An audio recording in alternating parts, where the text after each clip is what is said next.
नमस्ते बच्चों, my self Jaiswal sir. हम पढ़ रहे हैं class 10th mathematics chapter arithmetic progression. Last class में हमने एक्सरसाइज 5.3 कर लिया था।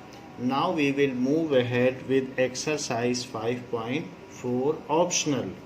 Now exercise 5.4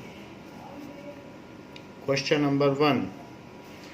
Which term of AP is first negative term?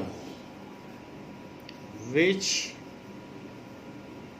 term of AP 121, 117, 113 is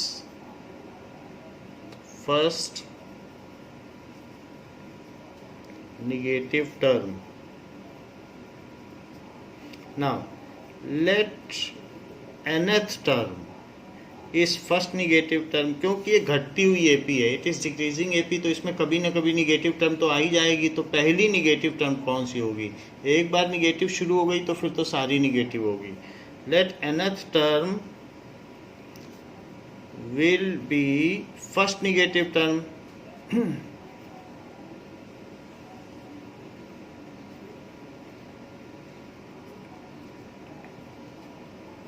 so a n is negative, तो हम वो देख लेते हैं वो कौन सा ए एन है जो कि निगेटिव है। जहाँ पर अगर आप ये देखें तो 5, 7, तो जो छोटा नंबर होता है which is a smaller number, उसकी तरफ ये डोर बंद है, और जो ग्रेटर नंबर है उसकी तरफ डोर खुला है। यानी आप ये कह सकते हैं रिचर के लिए डोर खुला है और जो पुअरर है उसके लिए डोर बंद है। तो जो छोटा होता है इट इज़ स्मॉलर, 0 से स्मॉलर, तो इसके लिए कौन है इसकी तरफ और उसकी तरफ ओपन है। सो a n is smaller than 0, जो बड़ा है उसकी तरफ ओपन कर दें, तो a n is smaller than 0, so it is negative. What is a n? A n is a plus n minus 1d, that is 0. But what is a is 121, d is 117 minus 121, that is equals to -4. तो ये value इसमें put कर दें।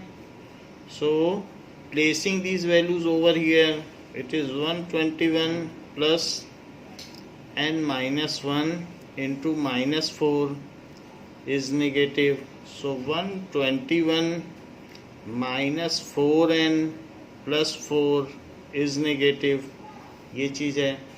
इसके बाद 125 minus 4n is negative.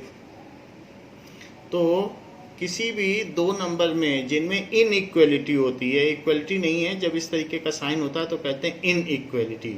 So inequality में आप कोई भी नंबर दोनों साइड ऐड कर सकते हैं तो उससे इनइक्वलिटी फर्क नहीं पड़ता है, और सब्ट्रैक्ट भी कर सकते हैं। यदि दोनों में से दो कम कर दो तो इधर 3 आ जाएगा और इधर 5 आ जाएगा, तो भी इनइक्वलिटी रिमेन रिटेन, वो बनी रहती है। 2 ऐड कर दीजिए तो भी इनइक्वलिटी बनी रहेगी।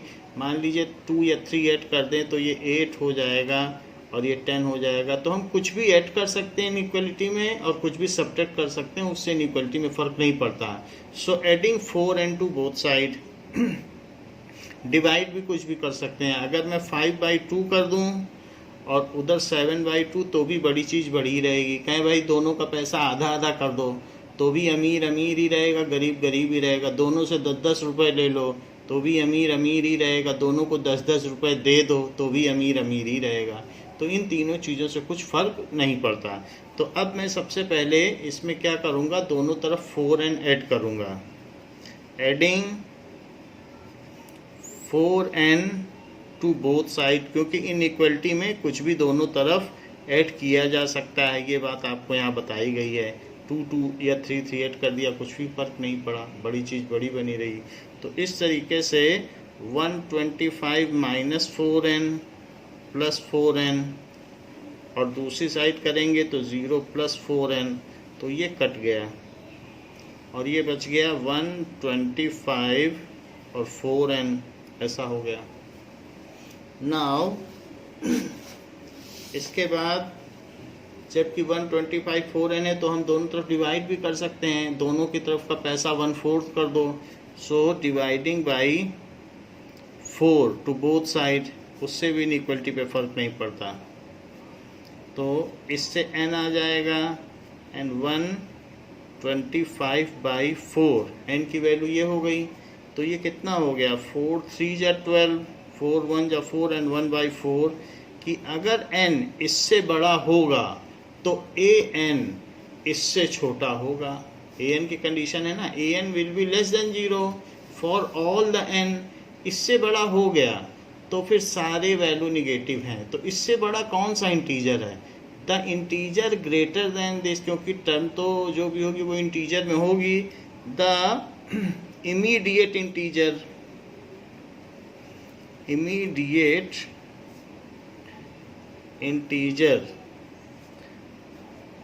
greater than 31 and 1/4 is 32.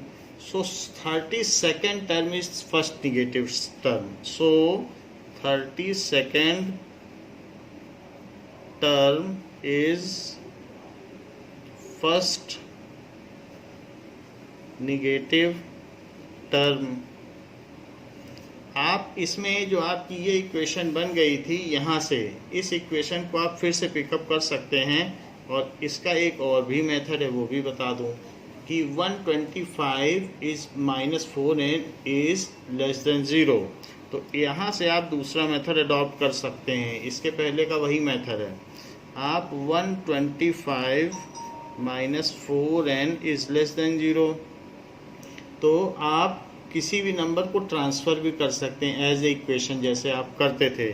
सो 125 और 4n उधर चला जाएगा और किसी भी नंबर से डिवाइड कर सकते हैं। बस ये ध्यान देना है कि वो निगेटिव नंबर नहीं होना चाहिए, that should not be A negative number.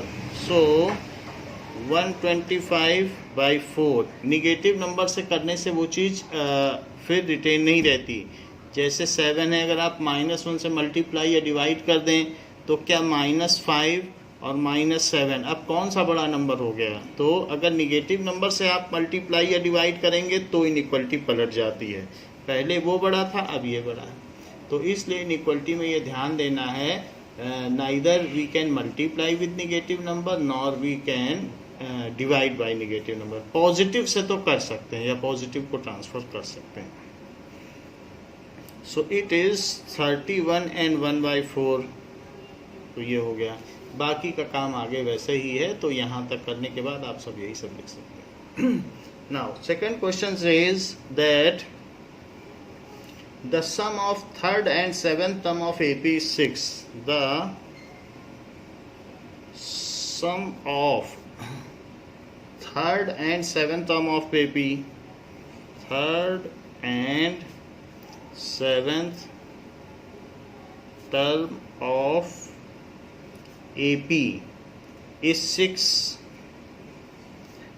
and their product is 8 and their product is 8. Find the sum of first 16 terms of AP. Find the sum of first 16 terms of AP। तो ऐसा कहा गया है कि A3 is equals to A3 plus, तो सम की बात की गई है तो A3 plus A7 that is equal to 6। A3 plus A7, तीसरी और सातवीं टर्म्स का योग 6 है, that is A plus 2D and A plus 7 है तो 6D। इन दोनों का सम क्या होगा, इन दोनों का सम होगा 6 अकॉर्डिंग टू क्वेश्चन दिया गया है। So this is 2A plus 8D is equals to 6। इसमें 2 से आप डिवाइड कर दें तो 2 से डिवाइड करने पर a plus 4d is equals to 3। और ये भी बात कही गई है कि a3 इंटू a7 इज 8। तो a3 कितना होता है a प्लस 2d और a7 क्या होता है a प्लस 6d। इन दोनों का प्रोडक्ट 8 दिया है, यहाँ पर दिया है। आप ऐसा करें कि a के प्लेस पर 3 माइनस 4d लिख दें and this value is to be transferred over here. तो जहाँ जहाँ आपको a दिखता है वहाँ 3 माइनस 4d लिख दें। सो 3 माइनस 4d प्लस 2d, और यहाँ भी यही कर दें 3 minus 4d plus 6d is equal to 8। और ऐसा लिख दें कि इक्वेशन 1 का यूज़ करते हुए, सो यूजिंग इक्वेशन 1, ऐसा करने से ये 3 माइनस 2d आ जाएगा और ये कितना आ जाएगा 3 plus 2d that is equals to 8। Now a minus b a plus b हो गया है, तो it is a square minus b square. So 9 minus 4d square is equals to 8। So 4d square उधर ले जाइए, 4d स्क्वायर और 8 इधर ले आइए, तो 1 is equals to 4d square. So 1/4 is equals to d square. So d अगर निकालेंगे तो प्लस माइनस, क्योंकि 1/4 का आप स्क्वायर रूट करेंगे तो प्लस माइनस दोनों आएगा, तो d की वैल्यू ये आ गई। अब d आपके पास ये आ गया है और a निकाल लीजिए। जब d आ गया है, now we will find a। There are 2 values of t, तो उसके लिए 2a आएंगे। तो अब जरा देखो, if d is equals to half, if d is equals to minus half, दो चीज़ें हैं, एक प्लस हाफ भी है माइनस हाफ है, d तो कुछ भी हो सकता है। तो अब इसमें वैल्यू डाल दें, एक इक्वेशन कोई भी पकड़ लें, यही ले लें। So a is equals to 3 minus 4d। So a is equals to 3 minus 4 into half, ये 2 आ गया। तो a is equals to 3 minus 2, so a is equals to 1। जब d हाफ होगा तो उस समय a 1 होगा, और जब d माइनस हाफ होगा, फिर से डालिए, a is equals to 3 minus 4d। So it is 3 minus 4 into minus half, it is 2 से कट जाएगा, तो 3 प्लस 2 तो 5। अब जब d माइनस हाफ, तो a की वैल्यू कितनी हो जाएगी, a की वैल्यू हो जाएगी 5। अब हमारे पास 2 सीरीज हैं और दोनों में हमें 16 टर्म्स का सम निकालना है, तो इसको कर लेते हैं। तो पहली चीज है, जो पहला केस है वो कौन सा है कि d is half and a is equals to 1, और दूसरा केस क्या है, d is minus half and a is equals to 5।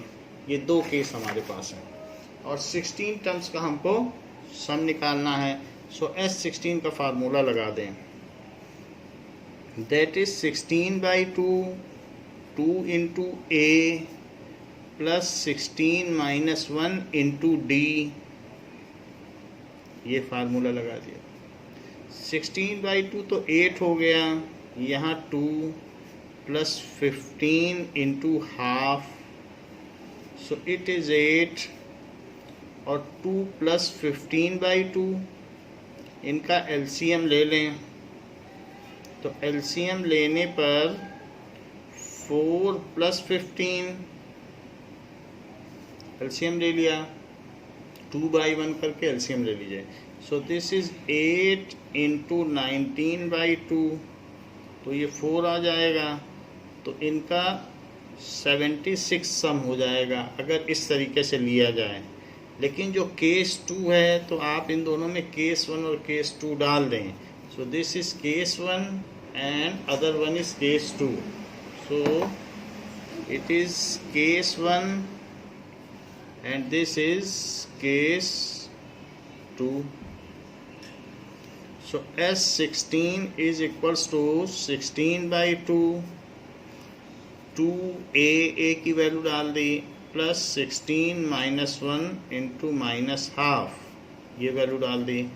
So it is 8, 10 plus 15 into minus half, minus पहले आ जाएगा. So 10 minus 15 by 2 it is equals to 8. और अगर LCM 2 ले लिया जाए तो 20 minus 15.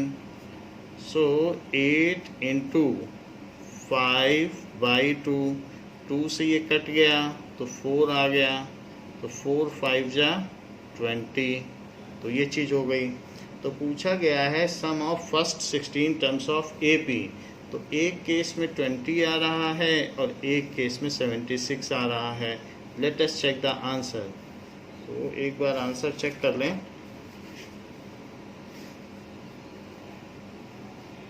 Now both answers are correct. Third, कहा गया है अ लैडर हैज 25 रंग्स. एक किसी सीढ़ी में 25 पादान हैं. Now a ladder has 25 rungs. So the rungs decreases uniformly in length. Rungs decreases uniformly in length.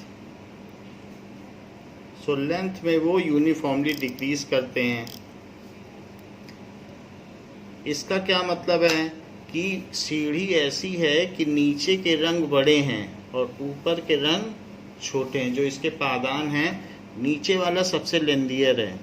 नीचे वाला जो भी है ये 45 सेंटीमीटर का है और ये इक्वी डिस्टेंस भी हैं. किन्हीं दो रंग्स के लिए इसकी जो भी है डिस्टेंस 25 सेंटीमीटर है.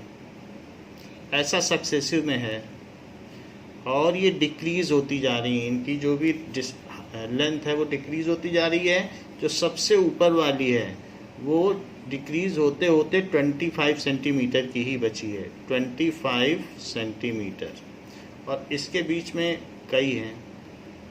However the total length between the first रंग एंड द लास्ट रंग, उसके ऊपर भी हो सकता है इसमें लेंथ हो लेडर में, लेकिन हम उसको कंसीडर नहीं कर रहे हैं. फर्स्ट एंड लास्ट रंग, इनके बीच की टोटल लेंथ 2.5 मीटर है. 2.5 metre that is equals to 5 by 2 metre. 2.5 यानी 2.5 मीटर हुई तो 250 सेंटीमीटर मान लीजिए. 5 बाई 2 लिख लीजिए, वरना 2.5 क्या होता है 2.5 मीटर. 2.5 मीटर क्या होता है 250 सेंटीमीटर. ऐसा भी लिख सकते हैं. तो ये बात कही गई है, ये सारे डिटेल्स दिए गए हैं. तो अब आपसे पूछा जा रहा है what is the length of would require for the rungs. तो इन रंग्स को बनाने के लिए कितनी लकड़ी चाहिए. कंप्लीट लेडर के लिए नहीं पूछा गया है, सिर्फ इसको बनाने के लिए.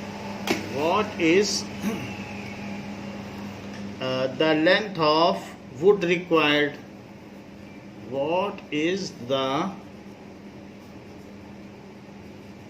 लेंथ ऑफ वुड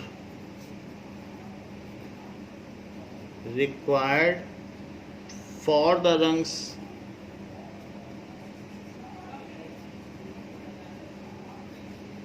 ये पूछी गई है बात. Now let us find out how many rungs are there. These are the rungs. ये जो भी हॉरिजेंटल हैं these are called rungs. So the lowest rung is of 45 centimetre and the top most rung is of 25 centimetre. जैसे कि अगर spacing total कितनी है 250 centimetre. अगर 2 स्पेसिंग होती तो कितने रंग होते किसी लेटर में, जरा हम ये देखें।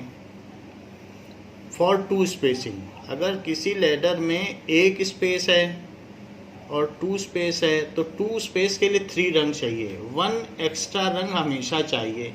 अगर आप 3 स्पेस करना चाहते हैं, that is 1 space, 2 space and 3 space, तो 3 स्पेस होगा तो 4 रंग्स होंगे। सो इसलिए number of rungs is equals to number of spacing plus 1।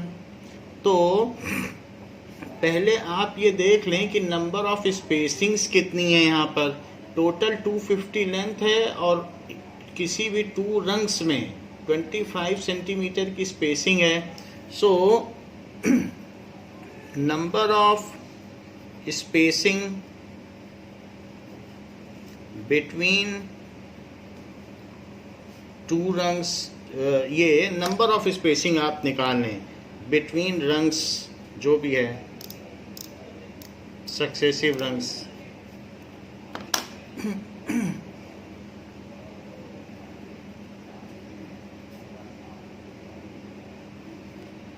It is equals to total spacing divided by spacing between successive rung, so that is equals to 250 divided by 25, so it is 10 spacings।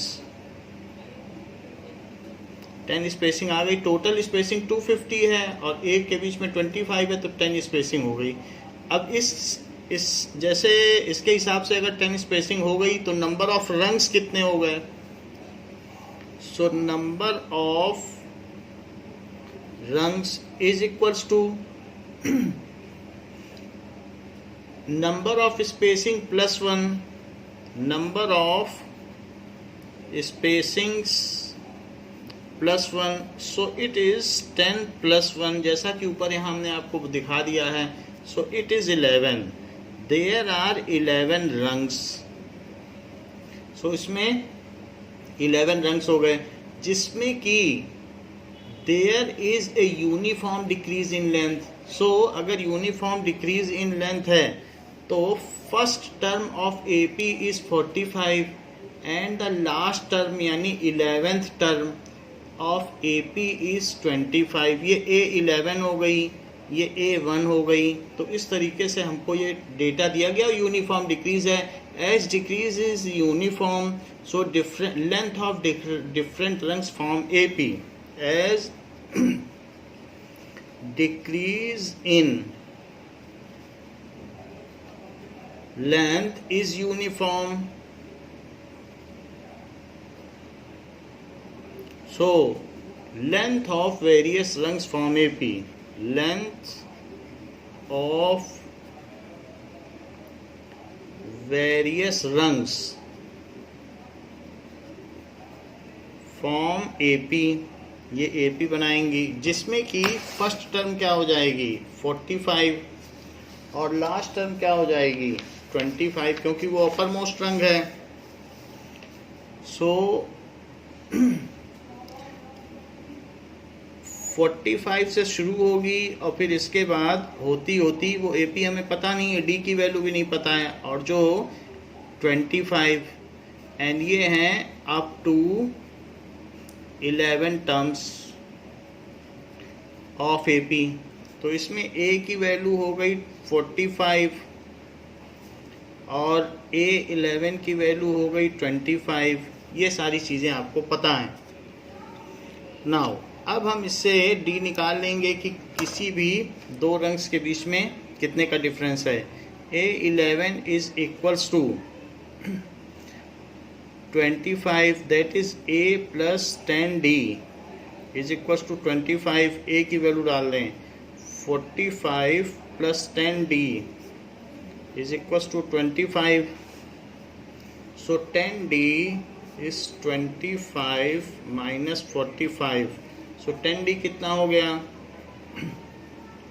is -20, तो D कितना हो गया -2।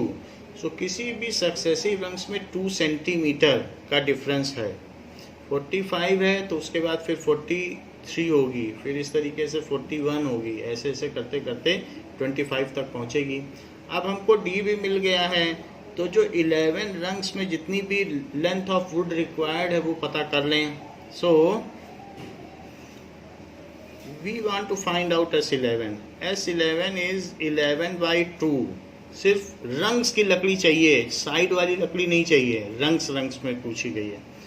2 × 45 plus 11 - 1 × -2, that is 11/2, 90 plus 10। 10 में -2 का multiply करो तो -20, 10 - 2, 90 में से 20 सब्ट्रैक्ट कर दो, सो दिस कम्स एज 70, और 2 से इसको कैंसिल आउट करो तो 35। नाउ 11 5 या 55 और 11 3 या 33 और 5 carry, so 385. So it is this much centimeter, because everything is in centimeter. So total length of wood required for making rungs is 385 centimeter, otherwise 3.85 meter. Total length of wood required for making all rungs is equal to 385 centimeter, otherwise 3.85 metre, ऐसा हो जाएगा।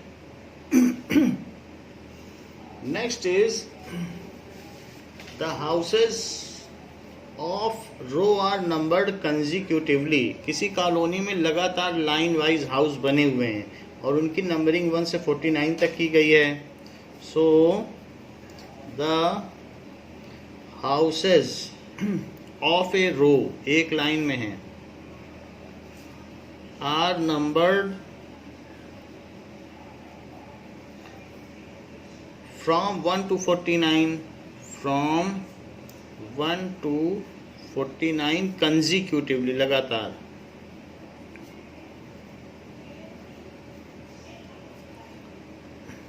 So that there is a value of x, so that there is a value of x such that the sum of numbers of houses, such that the sum of numbers of houses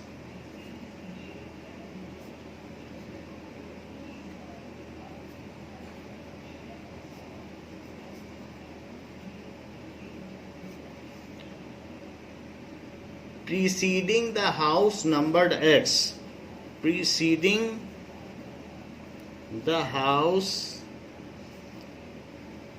numbered x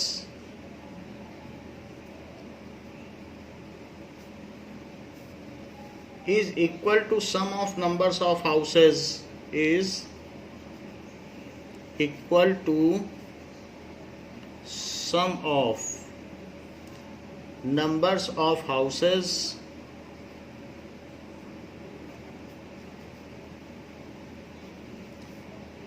following it।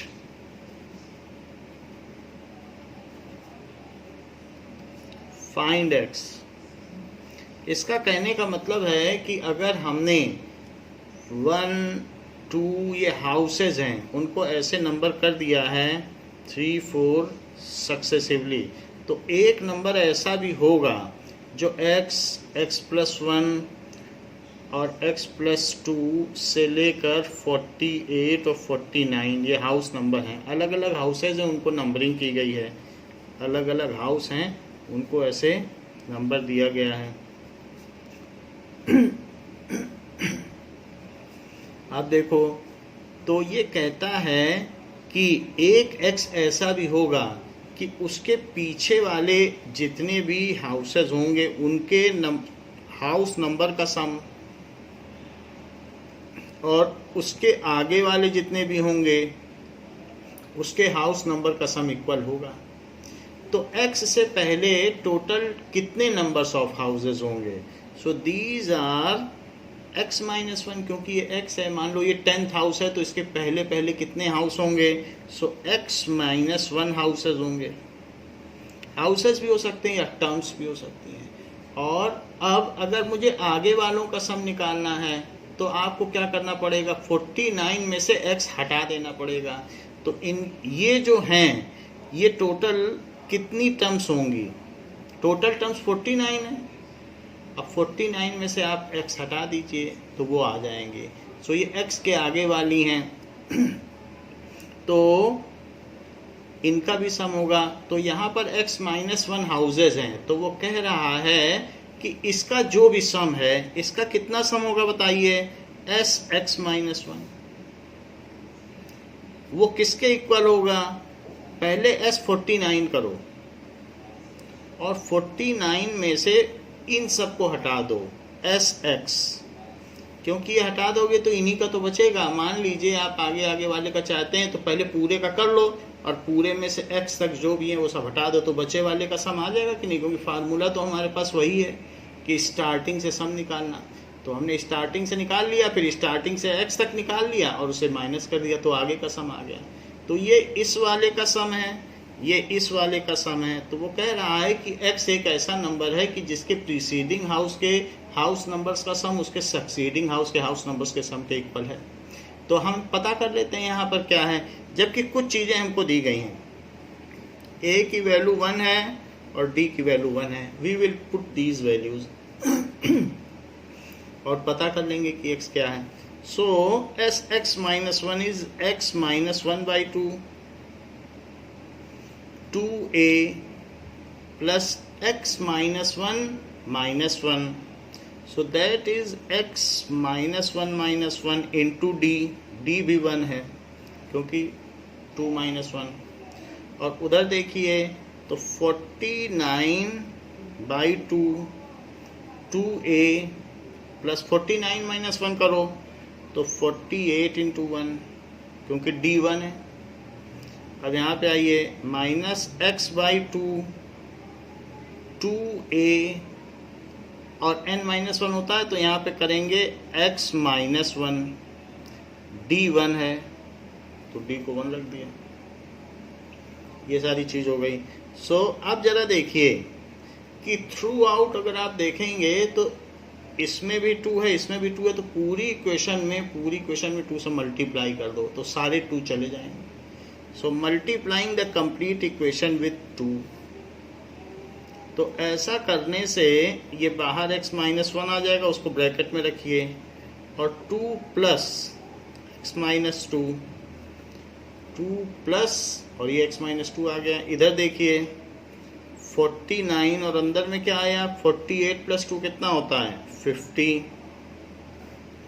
और यहाँ देखिए 2 तो हमने cancel कर दिया नीचे का। अब यहाँ देखो that is 2 plus x minus one, ये हो गया।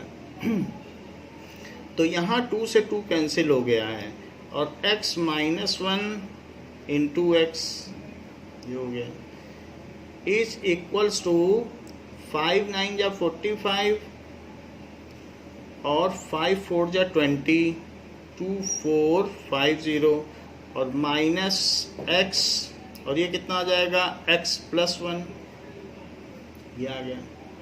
इन सबको मल्टीप्लाई कर दो तो x square minus x is equals to 2450 minus x square और माइनस एक्स, ये चीज़ हो गई। तो माइनस एक्स दोनों तरफ आ गया है इसलिए माइनस एक्स कैंसिल हो जाएगा, वरना इधर लाके प्लस एक्स भी कर सकते हो।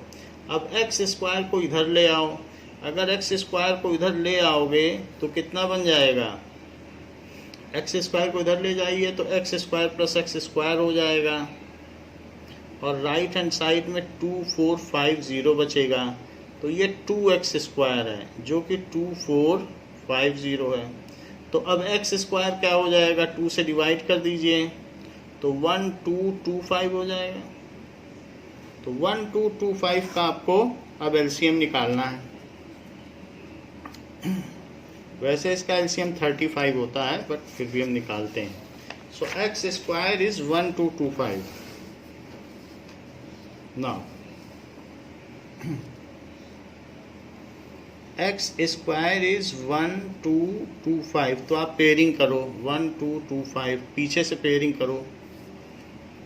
3 3 जा 9, सो इट इज 325. इस 3 को इसके नीचे लिखिए, दैट इज 6. अब 65 कर दीजिए. सो 5 5 जा 25, 5 6 जा 30, तो ये 35 आ गया. सो x is equals two plus minus 35. But number of house cannot be negative, so house number cannot be negative, so reject the negative sign. So rejecting negative sign as house number can not be negative. तो इस तरीके से x is equals to 35. So it is the 35th house before which the sum of house number is equals to the sum of house numbers after it. It is 35th house before it the sum of house number is equal to sum of house number after it. ऐसे है. यानी मेरा कहने का मतलब यहाँ तो question पूरा हो गया है. नाउ इसको ये देखा जा सकता है 1 2 3 से लेकर 34, और ये 35th हाउस है. फिर 36 37 से लेकर ये 49 हाउस है. तो ये जो चीज़ कही गई है, तो 35, अगर आप ये 35 है तो 35 को आप छोड़ दें तो 36 से 49. सो 36 से 45 10 हुआ, और 45 46 47 48 49, तो ये 14 घर हो गए. तो 14 हाउसेज हो गए, 14 टर्म्स हो गई ये. और ये कितनी टर्म्स हो गई? 34 टर्म्स. वैसे भी अगर आपको ये टर्म्स निकालने में दिक्कत हो तो 35 टर्म्स, ये टोटल 49 टर्म्स है, 49 में से 35 माइनस कर दो तो 14 टर्म्स ही आती हैं. अच्छा, इनका जरा सम निकालो. ये वेरिफिकेशन के लिए है, आपको दिखाने के लिए है कि वेरीफाई कर रहे हैं.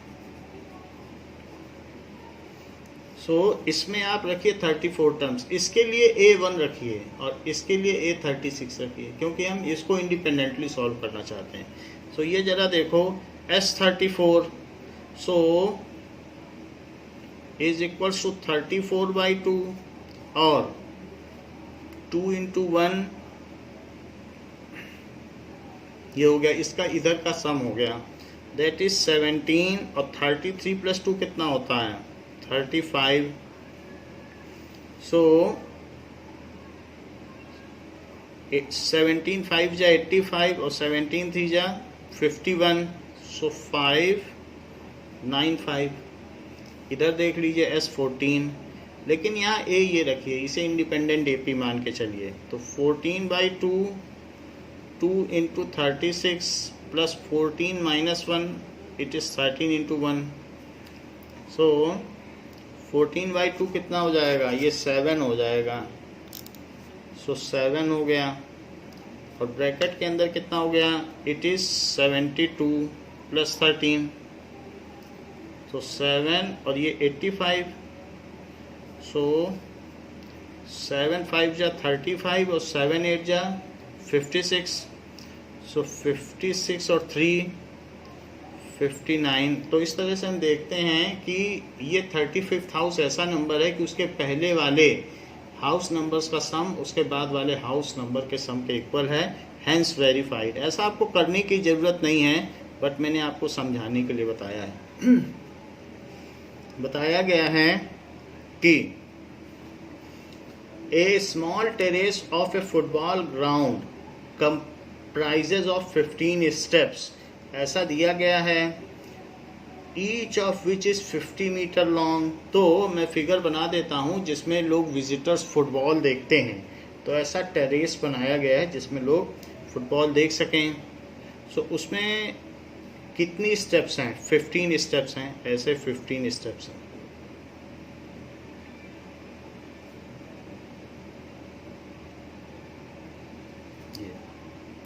ऐसे टेरेस बनाया गया और जो भी हैं वो विजिटर्स इसमें बैठ के फुटबॉल देख सकते हैं।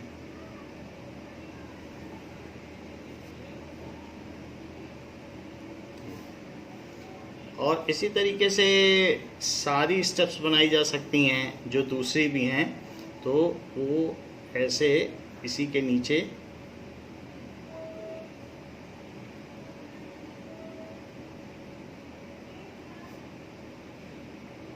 ऐसे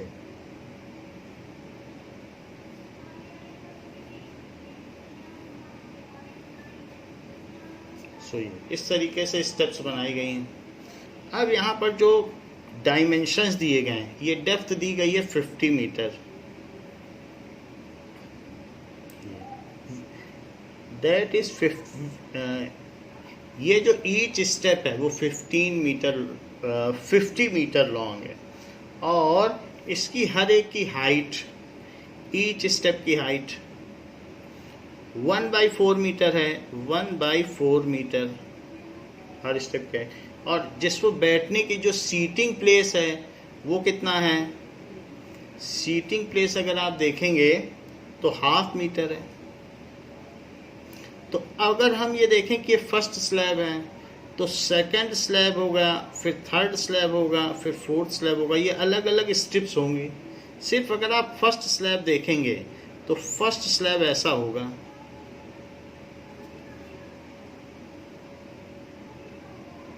अलग अलग इसको कट कर लीजिए अलग अलग पीसेज में। जैसे केक कट किया जाता है तो अलग अलग पीसेज में कट कर लीजिए। इसमें टोटल कंक्रीट पूछी गई है। तो ये फर्स्ट स्टेप है। फर्स्ट स्टेप में ये 1/4 है जो हाइट है और ये चीज़ है ये 1/2 और ये 50 है। तो एक तरीके से ये क्यूबॉइड हो गया। It is all in metre. लेकिन जो सेकंड स्टेप होगा वो 1/4 नहीं होगा, क्योंकि 1/4 फिर अगला 1/4। तो जो सेकंड वाला होगा उसको भी पूरा कट कर लीजिए केक जैसा, वो पूरी पीस ही अलग कर लो। मैं ये कह रहा हूँ कि ये पूरी पीस अलग कर लो तो फिर वो थोड़ा ज़्यादा हाइट का होगा। बाकी डायमेंशन वही रहेगी। बाकी ये 1/2 मीटर तो यही रहेगा। ये चीज़ 2 × 1/4 हो जाएगी क्योंकि डबल हो जाएगा। 2 सीढ़ी चढ़नी पड़ेगी और ये सब वही रहेगा क्योंकि 50 मीटर जो ये है लेंथ है वो वही रहेगी। फिर इससे जो तीसरी वाली होगी वो अब उसमें 3 सीढ़ी चढ़नी पड़ेगी तो 3 × 1/4 होगा। ये तो 1/2 मीटर ही रहेगा बैठने की जगह और बाकी चीज़ें भी वही रहेंगी। तो इस तरीके से ये 50 मीटर ही रहेगा। तो इस तरीके से हमारे ऐसे 15 टोटल कितने स्टेप्स हैं? दैट इज़ 15 स्टेप्स हैं। तो हमारी 15 टर्म्स हो जाएंगी। सो कंक्रीट इन ईच, ये पूछा गया है कि concrete required in making each step. So ये फर्स्ट स्टेप है, ये सेकंड स्टेप है, ये थर्ड स्टेप है। अगर आप देखेंगे 15 स्टेप में तो ये 15th स्टेप में आपको 15 × 1/4 मीटर लग जाएगा क्योंकि हर एक को चढ़ने में 1/4 मीटर। तो इस तरीके से concrete required in successive steps starting from first step. So आप ऐसा लिख लें कि concrete required in making first step. First step का बनाओगे तो LBH हो जाएगा। So half 50 into half into 1/4 ऐसा हो गया। तो ये चीज़ हो गई 50 इंटू हाफ इंटू 1/4। सेकेंड वाले में क्या हो जाएगी? That is concrete required in making second step। तो 50 इंटू हाफ इंटू 2 इंटू 1/4 ये मीटर क्यूब है, सभी मीटर क्यूब है। तो ये चीज़ है 2 इंटू 1/4 कर दिया। Concrete required in making third step is 50 into half into 3 into 1/4, क्योंकि थर्ड स्टेप है वो भी मीटर क्यूब है, उसको भी मीटर क्यूब लिख दिया। So total concrete required in making 15 steps. Total concrete required in making 15 steps is equals to 50 into half into 1/4 plus 50 into half into 2 into 1/4 plus 50 into half into 3 into 1/4 और plus लगाते हुए dot dot dot plus 50 into half into 15 into 1/4, क्योंकि 15 steps हैं। ये चीज़ हमें निकालनी है, लेकिन इसमें बहुत सारी चीज़ें कॉमन है क्योंकि सम ही तो है, तो इसलिए दिस इज सम। तो सम में क्या होगा कि कॉमन लिया जा सकता है किसी चीज़ को, तो मैं इसमें 50 को भी कॉमन लेता हूँ, हाफ को भी कॉमन लेता हूँ और 1/4 को भी कॉमन लेता हूँ। तो फर्स्ट स्टेप में 1 बचा और सेकंड स्टेप में ये देखो 2 है, 2 बचा, और फिर थर्ड स्टेप में 3 बचा और लास्ट स्टेप में क्या बचा बताइए? 15, क्योंकि यहाँ 15 एक्स्ट्रा है। ये एक AP है, इस पे हम एक AP का फार्मूला लगाएंगे, तो बाकी इनको सॉल्व कर लेंगे। दिस इज 25, सो 25/4 और फार्मूला क्या होता है? अगर S15 का करोगे तो 15/2 और first term plus last term, first term और प्लस लास्ट टर्म, ऐसा होता है। SN is equals to N/2 A + L, ये भी किया जा सकता है। तो वही फार्मूला हमने, या पूरा फार्मूला लगा दो, एक ही बात है, सब उसी से तो आए हैं। तो इसलिए 15/2 फर्स्ट टर्म और प्लस लास्ट टर्म, सो 25/4 इंटू 15/2 इंटू 16, 4 से ये कट के 8 आ जाएगा, जबकि इससे कट के 4 आ जाएगा, और 25 4 जा 100 हो जाएगा, और इंटू 15। तो इस तरीके से 1500 metre cube concrete is required for making such steps. तो ये चीज़ हो गई। इसमें एक गड़बड़ी की है, 4 से जब इसको काटा तो यहाँ पर 16 जब कटेगा 4 से तो क्या आएगा? 4 4 जा 16, और 2 से कट करोगे तो 2 आएगा, तो इट फिर 25 2 जा कितना आ जाएगा? That is 50। तो ये अगर 50 आ गया तो फिर ये कितना आ जाएगा? 750। तो इट इज 750 मीटर क्यूब। यहाँ हमने 4 से 16 काटा था तो 8 लिख दिया था, तो 4 से 16 को काटने से 4 आएगा, फिर 2 से कट किया तो ये चीज़ आ गई। So total 750 metre cube concrete is required for making all the step. Total 750 metre cube concrete is